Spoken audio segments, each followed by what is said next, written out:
कधीच नाही चुकणार तुमचे फेवरेट टीव्ही शोज झी5 सोबत, तेही एकदम फ्री।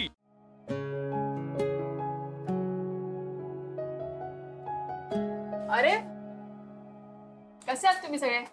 आम्ही एकदम कडक भाई। तू बोल, तू तू कधी आली इकडे?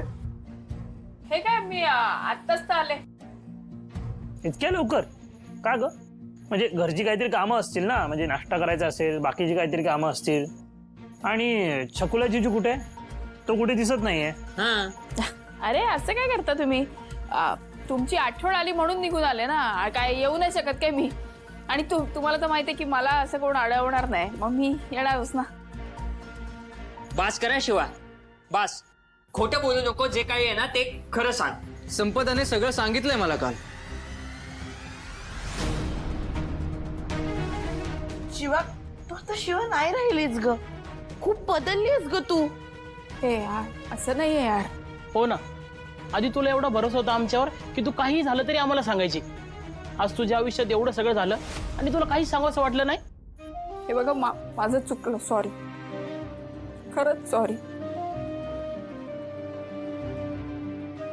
शिवा बदलली नाही यार, मी तशीच आहे अजून पण।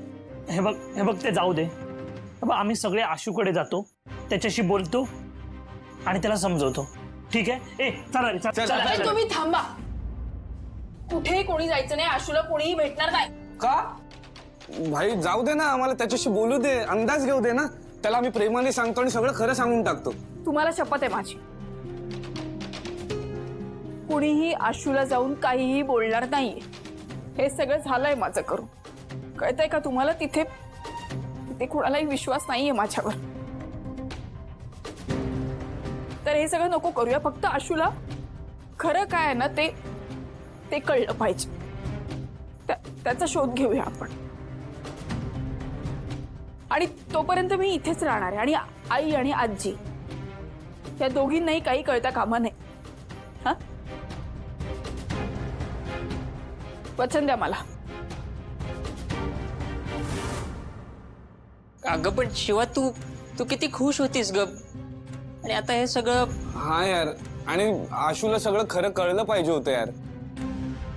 खरं सूर्यप्रकाशासारखं असतं, ते कितीही लपवण्याचा प्रयत्न केला तर कधी ना कधी समोर येतच। त्यामुळे ना आशूला खरं काय आहे हे सांगण्याचा प्रयत्न करूया आपण। समोर नाही जायचं, पण खरं समोर आणायचं। तुम्ही मला वचन द्या वचन।